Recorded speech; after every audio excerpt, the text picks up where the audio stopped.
My room is ready and it's time to start the session formally. Honorable Chief Guest, respected participants, Assalamu alaikum. On the behalf of Urban Unicorn Pakistan, I am Mahnur Salim. Welcome you all in this fruitful webinar and informative workshop, Crohn's disease. As per the introduction of Urban Unicorn Pakistan, it is an organization working for the welfare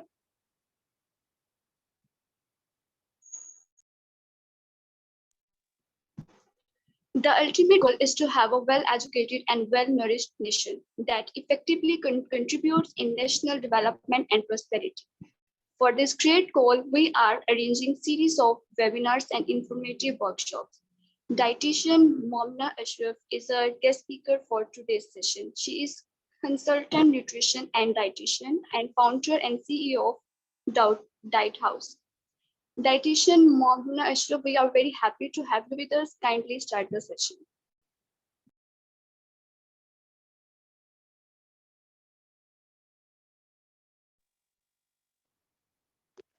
अस्सलाम वालेकुम मेरा नाम मोमिना अशरफ है। मैं सियालकोट से belong करती हूँ। Recently मैं 1 साल से अभी अपना जो ऑर्गेनाइजेशन है उसके ऊपर काम कर रही हूँ, डाइट हाउस के ऊपर, और इसके साथ साथ मैं RNDC की प्रेसिडेंट भी हूँ, डिसइम्टेक प्रोजेक्ट की। तो बेसिकली जो मेरा जितना भी क्राइटेरिया था वो इस चीज़ को लेकर था कि यहाँ पर पाकिस्तान के अंदर न्यूट्रिशन से रिलेटेड तो बहुत सारी चीज़ें आपको देखने को मिलेंगी, लेकिन मेरा मेन गोल ये था कि मैं हर चीज़ को एक डाइटरी एस्पेक्ट के साथ ट्रीट कर सकूँ, चाहे वो कोई भी कितनी बड़ी डिजीज़ क्यों ना हो। तो उसके लिए हम लोग जो डाइटरी मैनेजमेंट होती है वो हम लोग करते हैं, जो रेमेडी से करते हैं, सप्लीमेंट से करते हैं। तो वो मेरा अलग सा एक अपना तरीका था कि मैं मेडिकेशन या सप्लीमेंटेशन से हटकर एक घर की जो चीज़ें होती हैं उनसे पेशेंट का इलाज कर सकें।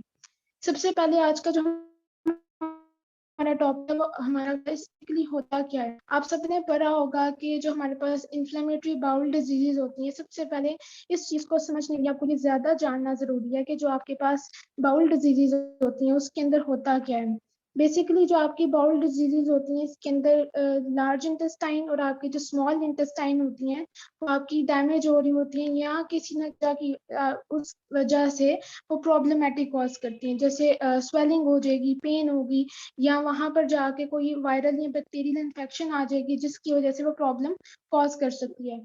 अब जो आपके पास क्रोहन डिजीज आ रही है इसके अंदर बेसिकली होता क्या है। सबसे पहले इस चीज़ को समझने के लिए आपको इस चीज़ का जानना ज़रूरी है कि क्रोहन डिजीज है क्या चीज़। ये एक इन्फ्लामेटरी बाउल डिजीज की एक टाइप है। इसके अंदर आपका जो डाइजेस्टिव सिस्टम होता है उसकी इन्फ्लेमेशन हो जाती है, वो इन्फ्लेम्ड हो जाता है। ये कहाँ से शुरू होता है? आपके माउथ से लेके आपकी एनस तक, ठीक है। ये किसी भी पार्ट के अंदर स्टार्ट हो जाती है पेन, आपको वहाँ पे इन्फ्लेमेशन कॉज हो जाएगी। एब्डोमिनल पेन होती है, स्वेयर किस्म का इसमें डायरिया होता है। जब जाहिर सी बात है डायरिया होगा तो आपको डायरिया के अंदर आपका जो बॉडी का एसिड बेस बैलेंस होता है या आपका फ्लूइड बैलेंस होता है वो आपका लूज हो जाता है। इस सिचुएशन के अंदर आपका वेट लॉस हो रहा होता है अनइंटेंशियल, ठीक है।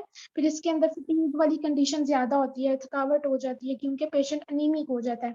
अनीमिक क्यों होगा इसके अंदर? बेसिकली जब आप कुछ खाना खाते हो या ज्यादा खा रहे हो, कम खा रहे हो, वो आप पे डिपेंड करता है। जितना भी खाना खा रहे हो आपको पेन होती है वो डायरिया के अंदर आपका खत्म हो जाता है। लेकिन इसके केस के अंदर क्या होता है कि यहाँ पर पेशेंट से बहुत कम खाना खाया जाता है, ज्यादा खाना नहीं खाया जाता। तो ये वाली जो सिचुएशन आती है आपके पास, इसके अंदर पेशेंट जो होता है वो अनीमिक हो जाता है। ये डिजीज जो है ये बेसिकली जरूरी नहीं है कि सिर्फ ये लार्ज इंटेस्टाइन के अंदर हो या सिर्फ स्मॉल इंटेस्टाइन के अंदर हो। ये आपकी बेसिकली डिफरेंट जो पार्ट्स होते हैं इंटेस्टाइन के उसके अंदर प्रेजेंट हो सकती है, ठीक है। ये डिफरेंट जो आपके इंटेस्टाइन एरिया होता है उसके अंदर इन्वॉल्व होती है। सबसे पहले मैं आपको कुछ इसकी करेक्टरिस्टिक्स बताना चाहूंगी कि एक तो ये फोकल होती है। फोकल मीन्स कि एक जगह पर रुक जाना, एक चीज पे फोकस करके काम करना। तो ये जो इन्फ्लेमेशन हो रही है यहाँ पर ये फोकल होती है। मींस अगर आपको ये क्रोहन डिजीज हो रही है तो ये जहाँ तो आपको लार्ज इंटेस्टाइन में होगी या आपके इलियम पोर्शन के अंदर होगी या आपके एनस वाले लास्ट पार्ट में होगी या डिस्टल एनस के अंदर होगी, डिस्टल कोलोन के अंदर होगी। डिफरेंट पार्ट्स होते हैं आपकी इंटेस्टाइन में, आपकी गट सिस्टम के अंदर, लेकिन ये फोकल होती है। मीन्स एक जगह पर रुकी होती है और जिस जगह पे कोई काम फोकस के साथ हो रहा उस जगह पे सारी बॉडी की जो इंटेंशन होती है वो वो लगकर काम कर रहा होता है। इस सिचुएशन के अंदर ये इन्फ्लेमेशन ज्यादा स्वेयर होती है जो आपकी कोई भी फोकल है। फॉर एग्जाम्पल अगर मैं इसकी एग्जाम्पल दूं तो जैसे आप कोई चीज देखते हो, अपनी आंखों से आप एक आंख बंद करके दूसरी आंख से देखोगे, आपको ज्यादा जोर लगाकर देखना पड़ेगा। सेम एज इट इज यही सिचुएशन उसमें क्या होता है, आपकी वीक होती है। यही सिचुएशन इधर होती है जब हम कोई चीज फोकस के साथ करते हैं तो उसका सारा बॉडी का जो इंटेंशन, बॉडी की एनर्जी उस चीज पर लग रही होती है। वो जो आपके पास इन्फ्लेमेशन आ रही है वो उसी तरह की स्वेयर होगी। तो इसके अंदर ये फोकल आपके पास इन्फ्लेम्ड होती है, ठीक है, और यहाँ पर पेन ज्यादा होती है। यहाँ पर आपको डायग्राम में रेड कलर की ये डार्क पोर्शन नजर आ रहा होगा, ये फोकल आपको इन्फ्लेमेशन नजर आ रही होगी, ठीक है, ये फोकल इन्फ्लेमेशन है। इसको हम लोग डिजिटल क्लोन भी कहते हैं, राइट क्लोन भी कहते हैं। बेसिकली इसके अंदर क्या होगा कि ये कट पड़ जाते हैं और बबल्स फॉर्म बनती है, वो आगे हम लोग देखेंगे वो क्यों बनती है। फिर इसके अलावा इसकी एक और सबसे कॉमन जो कैरेक्टरिस्टिक होती है कि ये सिमेट्रिक होती है, एसिमेट्रिक, ठीक है, एसिमेट्रिक होती है। एसिमेट्रिक से मुराद कि ये आपकी अगर कहीं पर हो रही है तो ये नहीं है कि ये मूव करेगी जगह जगह, ठीक है, ये कहीं ना कहीं एक जगह पर रुक जाती है और उसी साइड पे अपर से लोअर तक होती है। काइंडली जिसका माइक ओपन है वो म्यूट कर लें, इस तरह डिस्टॉर्शन होती है बीच में।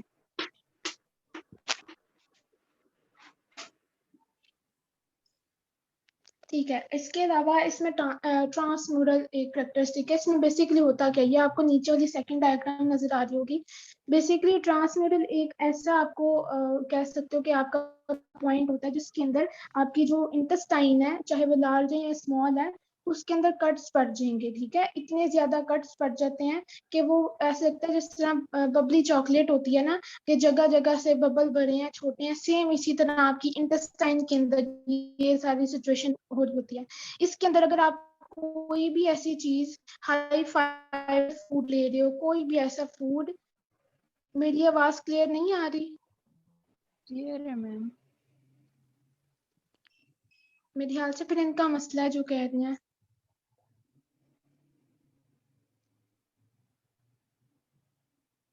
ठीक है, मैं आपको दोबारा बता देती हूँ। यहाँ पर बेसिकली हो क्या रहा है कि आपकी जो इंटेस्टाइन होती है वो जगह जगह से फूल जाती है और कट पड़ती है। इस सिचुएशन के अंदर आपकी जो इंटेस्टाइन होती है, अगर आप कोई हाई फाइबर फूड कंज्यूम करते हो या फिर आप ज्यादा मिल्क कंज्यूम करते हो या बहुत ज्यादा ऐसा फूड यूज कर रहे हो जिसके अंदर आपकी बॉडी में लैक्टोज इंटॉलरेंस ज्यादा हो रही है, इस केस के अंदर पेशेंट की जो बॉडी होती है उसमें लैक्टोज जो है वो माल अब्जॉर्प्शन हो जाती है। मीन्स लैक्टोज अब्सॉर्ब नहीं हो पा रहा होता क्योंकि इन्फ्लेमेशन हुई होती है। इस सिचुएशन के अंदर हम लोग पेशेंट की मैनेजमेंट भी फिर उसी तरह से करते हैं। और एक और चीज यहाँ पर ये वो सिचुएशन होती है कि इसमें patient high fructose syrup use नहीं कर सकता। हाई फ्रुक्टोज सिरप कौन से होते हैं? जिसके अंदर शुगर कंटेंट आपके पास ज्यादा होता है। शुगर कंटेंट किन किन चीजों में ज्यादा हो सकता है? आप अगर एक फ्रूट जूस ले रहे हैं, एक एप्पल के साथ एक गिलास पानी को ग्राइंड करते हैं तो वो आपका लो फ्रुक्टोज होगा। अगर आप 6 एप्पल लेके उसको एक्सट्रैक्ट करेंगे उसका जूस तो वो आपके पास हाई फ्रुक्टोज होगा। तो ये वाली सारी चीजें इसके अंदर आप लोगों ने मैनेज करनी है। फिर इसके अंदर एक और चीज बहुत ज्यादा कॉमन होती है, वो ये होती है कि ये वाला जो इन्फ्लेमेशन होती है आपकी क्रोहन की, ये आपको माउथ मुंह के अंदर छाले बन जाते हैं, अल्सर्स होते हैं। फिर इसके अलावा आपके स्टमक में पेन होती है, अब्डोमिनल पेन इतनी ज्यादा होती है, ये राइट साइड पे, लोअर साइड पे ये आपको पेन करती है, राइट लोअर या फिर लेफ्ट लोअर, ठीक है, इस तरह की ये पेन होती है। और ये इतनी स्वेयर होती है कि इसके अंदर आपको डायरिया वाली कंडीशन ज्यादा होती है, वॉमिटिंग आएगी, डायरिया होगा, नोजिया की कंडीशन होती है। अगर हम लोग इसका प्रेवलेंस करें, नहीं जी मामा आप आ कर ली।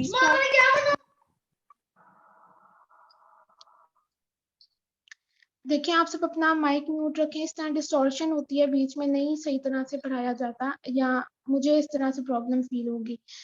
जो आपके पास प्रेवलेंस रेट आता है किसी भी डिजीज का, सबसे पहले अगर हम लोग इसके इंसिडेंस रेट की बात करें तो सबसे पहले इसका जो इंसिडेंस रेट है वो आपका 9.56 मीन्स का, ये अगर एशिया और इसके अलावा जो आपके पास जितने भी यूनाइटेड किंगडम है उसके अंदर ये सबसे ज्यादा कॉमन डिजीज पाई जा रही है इस टाइम की, क्योंकि ये ऐसी डिजीज है जो आपके आपके फूड के साथ लिंक्ड है, ठीक है। अगर आप अपना फूड अच्छा नहीं कंज्यूम करते, आपने देखा होगा अमेरिका के अंदर बहुत ज्यादा ऐसे केसेस होते हैं ओबेसिटी के। ओबेसिटी एक मेजर कॉज है आपकी इंफ्लेमेटरी बाउल डिजीजेस का। वो क्यों ऐसा कॉज है? जब आप बहुत ज्यादा फैट को कंज्यूम करते हो तो फैट आपकी बॉडी के अंदर स्ट्रीक्स की फॉर्म में स्टोर होती है। अब स्ट्रीक्स क्या होता है? स्ट्रीक्स और प्लाक दोनों एक चीज होती है। प्लाक में क्या होगा कि जब नमक ज्यादा कंज्यूम करते हो तो नमक जो आपकी फैट में आपके ब्लड के अंदर जाके वो स्टोर होने लग जाता है, ठीक है, स्ट्रीक्स बनाता है, फैटी स्ट्रीक्स बनाता है, जिसकी वजह से आपका ट्राइग्लिसराइड्स हाई जाते हैं। इसी तरह ये क्रोहन डिजीज के अंदर जब आप फैट को ज्यादा कंज्यूम करते हो तो ये आपके इंटेस्टाइन के अंदर जाके आपके ब्लड सिस्टम में जाके स्टोर हो जाता है। जब ये स्टोर होगा तो ये वाली जो सिचुएशन होती है इसके अंदर फैटी स्ट्रीक्स बन जाती है। मींस फैट एक जगह पर लेयरिंग कॉज कर देती है। ये लेयरिंग जो होती है ये आपको ब्लॉकेज करती है आपकी आर्ट्रिकल सिस्टम में, आपके वेंट्रिकल सिस्टम में, और वहां पर जाके आपका जो प्रेशर रेट है वो आपका खराब हो जाता है। इस वजह से ये वाली जो डिजीज है ये अमेरिका के अंदर ज्यादा कॉमन है एज कम्पेयर टू पाकिस्तान, ठीक है। फिर इसके अलावा जो इसका प्रेवलेंस रेट है वो आप देखते हो यहाँ पर इसका ज्यादा है। और अगर एजेस की मैं बात करूं तो ये आपका बचपन से लेकर, जैसे कि अगर अडल्ट में बात करूं तो अडल्ट में कितना होगा कि 30 से लेके 45 से अबव जितने भी लोग होते हैं उसमें कॉमन होती है। अगर बच्चों की बात करूं तो बच्चों के अंदर ये 6 मंथ से लेकर आपके 3 मंथ्स तक जो होता है ये कॉमन होता है, फिर 3 years तक भी कॉमन होता है। फिर ऐसे बच्चे भी होते हैं जिनको स्टार्टिंग से ये वाली प्रॉब्लम स्टार्ट हो जाती है, चाहे मदर को ये वाला प्रॉब्लम हो या ना हो, ये उस पर डिपेंड नहीं करता। बहुत कम ऐसे रेयर केसेस होते हैं जो जेनेटिक म्यूटेशन की वजह से ये चीजें कॉज होती हैं। जो सबसे ज्यादा आपके पास कॉमन चीजें आती हैं वो 15 से लेकर 30 साल तक के जो प्यूबर्टी एज के अंदर पेशेंट्स होते हैं उनके अंदर ये जो डिजीज है ये कॉमन होती है, क्योंकि इस फेज के अंदर आप बाहर की चीजों को ज्यादा टेस्ट करना पसंद करते हैं as compare to adult age. आपने देखा होगा जो हमारे घर के बड़े होते हैं, बूढ़े होते हैं, वो बाहर का खाना इतना नहीं खाते, और जो हमारे पास जवान नस्ल आजकल की वो क्या करती है, बाहर से जाके ये आपके पास जो भी जितने भी जंक फूड है वो ज्यादा कंज्यूम करते हैं, या क्रीम्स का ज्यादा यूज करते हैं, ठीक है, पास्ता ज्यादा खा रहे हैं, चीज ज्यादा यूज कर रहे हैं।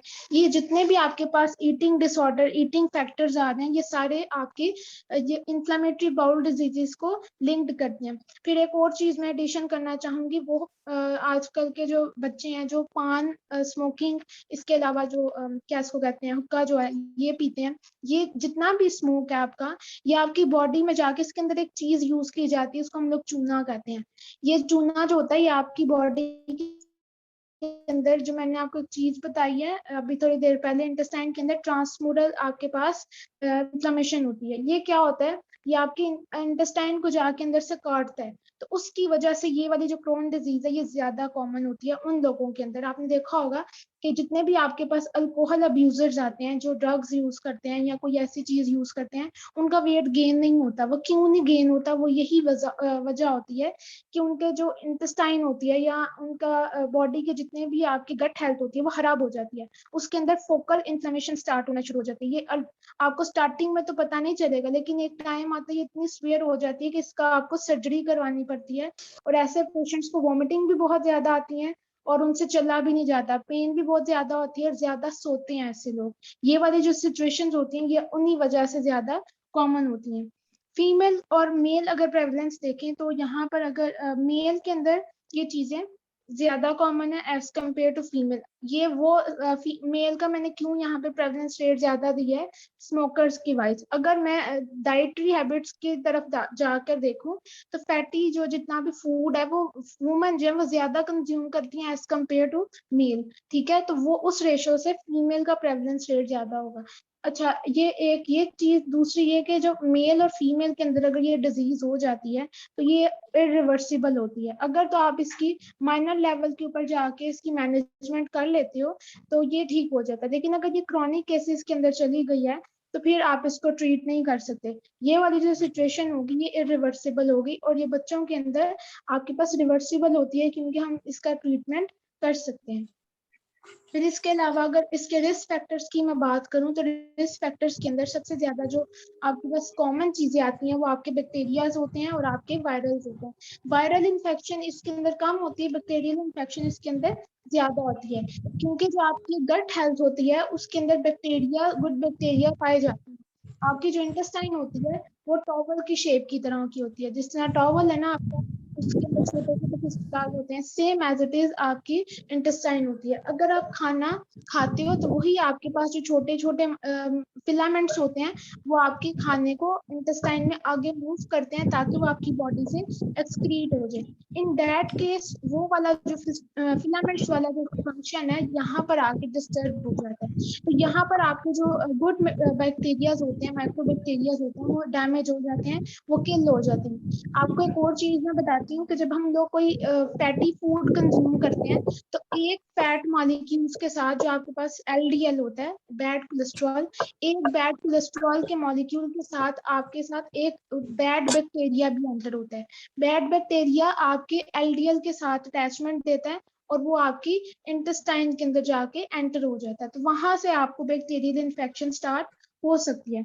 अब कौन कौन से आपके पास बैक्टीरियाज आते हैं, इसमें लिस्टीरिया है, ठीक है, फिर इसके अलावा सूडोमोनास है, ठीक है, फिर इसके अलावा आपके पास माइकोबैक्टीरियम है। अच्छा, ये वाले जो बैक्टीरियाज होते हैं अगर इनकी हम लोग एक एक स्पेसिफिक डिजीज बने तो ये आपकी निमोनिया से लेकर आपके जो क्या इसको कहते हैं डायवर्टिकुलाइटिस तक जितनी भी डिजीजेज हैं वो आपके ये 3 बैक्टीरिया करवा रहे हैं। और ये ऐसे डेंजरस बैक्टीरिया होते हैं, ये आपकी फूड से आपको मिल रहे हैं, ये कोई भी मेडिकेशन की वजह से आपको इंटरेक्शन नहीं हो रहा, ये आपके फूड का इंटरेक्शन हो रहा है।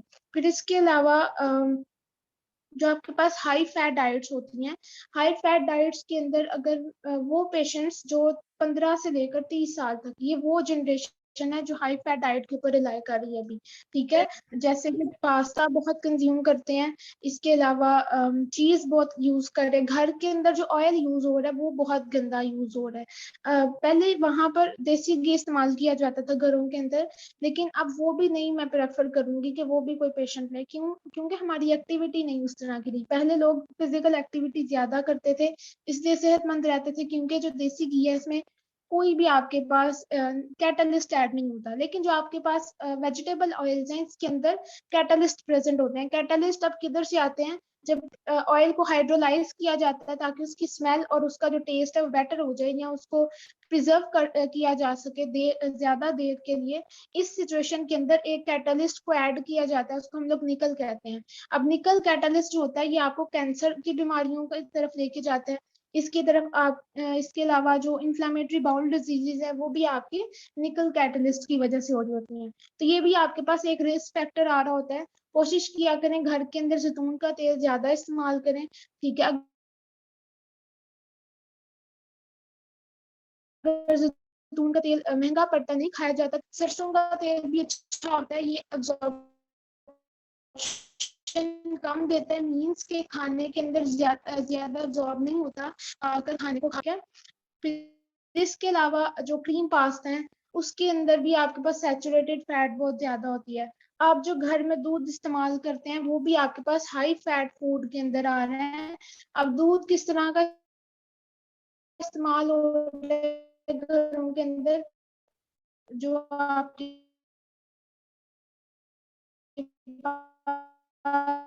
पास डिब्बों वाला दूध होता है, जैसे पैक है, नूर पूरा है, जितने भी आपके पास मिलके आपने कभी ऊपर पड़ा हो लेबल तो आप लोगों को नजर आएगा कि वो आपके पास फुल फैट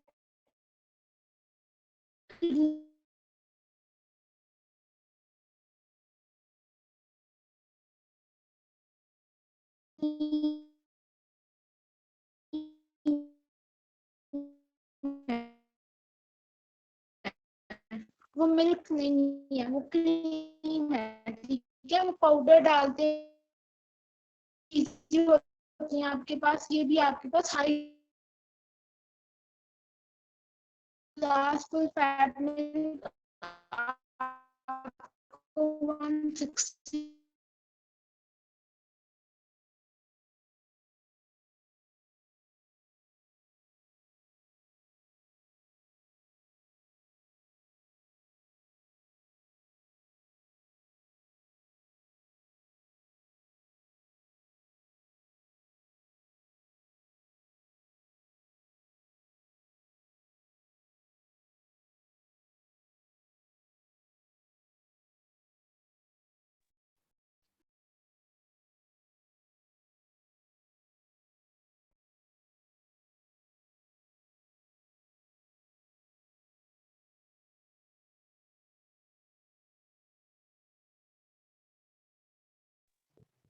मैं आपको बता रही थी कि वो जो सैचुरेटेड फैट है वो जो कंज्यूम कर रहे हैं वो आप कितनी कंज्यूम कर रहे हो 60% तक, तो वो जाहिर सी बात है आपका वेट गेन होगा। तो ये वाली जो चीजें आती हैं ये भी आपकी क्रोन डिजीज को ज्यादा करेंगी। फिर इसके अलावा जेनेटिक म्यूटेशन, अगर आपके पेरेंट्स के अंदर ये चीजें कॉमन है तो जाहिर सी बात है आपके अंदर ये चीजें आ सकती हैं। लेकिन मैं एक चीज एडिशन में इसमें ऐड करूंगी कि जब आप कोई चीज खाते हो, जैसे कि जब छोटे बच्चे हैं, अगर आपको कोई डिजीज है, जैसे पेरेंट है उनको कार्डियोवास्कुलर डिजीजेस उनकी फैमिली में कॉमन है, तो आपके जो बेबी हैं आप कोशिश करें उनकी स्टार्टिंग से ही डाइट को इतना हेल्दी रखें कि ये वाली जो डिजीज है उनको अडल्ट एज के अंदर जाकर मीन्स प्रेवलेंस रेट थोड़ा सा इंक्रीज हो जाए, उनकी जो डिजीज है लेटर ऑनसेट के अंदर हो, अर्ली एजेस के अंदर ना हो। ठीक है, कभी कभी ऐसा होता है अगर पेरेंट्स स्टार्टिंग से इस चीज को ठीक करते हैं तो वो वाली जितनी भी आपके पास प्रॉब्लम्स आ रही हैं वो आपकी खत्म हो।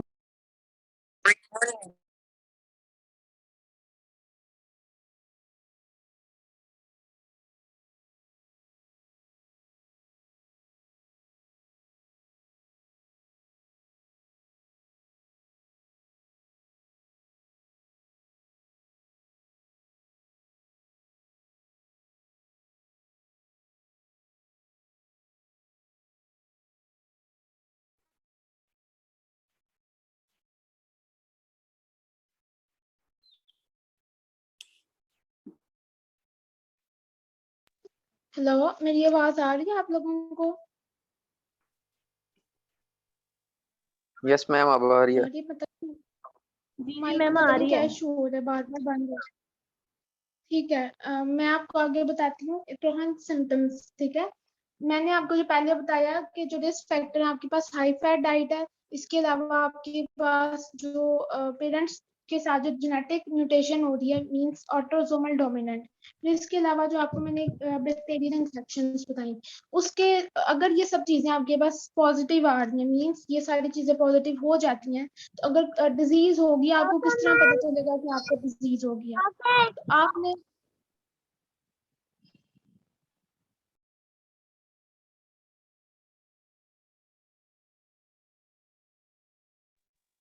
आप क्या करोगे, आपने सबसे पहले सिम्टम्स नोट करने हैं।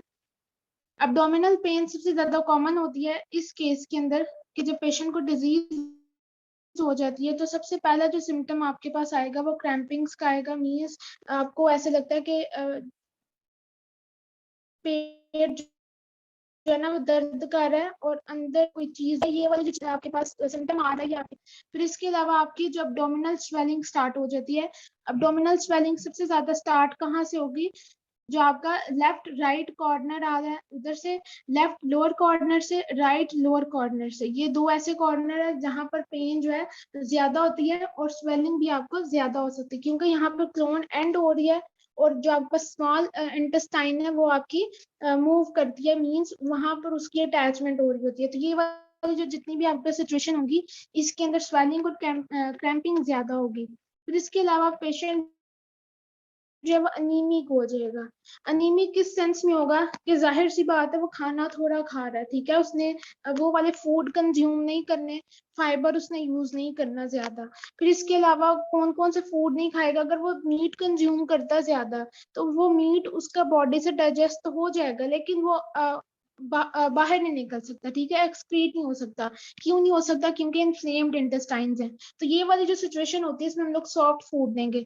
तो इस सिचुएशन के अंदर पेशेंट की जो डाइट होती है वो बहुत ज्यादा इंपॉर्टेंट होती है कि आप उसको किस तरह से सेट करते हो, या फिर आप उनको सप्लीमेंटेशन रिकमेंड करो। तो सबसे पहला इसके अलावा जो आपका सिम्टम आ रहा है वो आपके पास अनीमिक आ रहा है। फिर इसके अलावा फीवर, ठीक है, फीवर इसके अंदर ज्यादा कॉमन है क्योंकि कोई भी आपकी बॉडी के अंदर चाहे वो इंफ्लेमेटरी डिसऑर्डर है या कोई भी आपके पास बैक्टीरियल इन्फेक्शन है, वायरल इन्फेक्शन है, वहां पर फीवर जो है, फीवर आपका इंफ्लेमेटरी बायोमार्कर के तौर पर काम कर रहा होता है। तो फीवर यहाँ पर आपको ज्यादा होगा। ये आपको किस तरह पता चलेगा कि आपका जो डिजीज है वो आपके अंदर पॉजिटिव है, इसके लिए हम लोग सीआरपी टेस्ट करवाते हैं। सीआरपी टेस्ट कौन सा होता है आपके पास, सी रिएक्टिव प्रोटीन टेस्ट। ये वो प्रोटीन होती है जो आपकी इन्फ्लेमेशन के दौरान पॉजिटिव आती है। कोई भी इन्फ्लेमेशन हो रही है आपकी बॉडी के अंदर तो अगर आप टेस्ट करवाते हो तो अगर आपकी बॉडी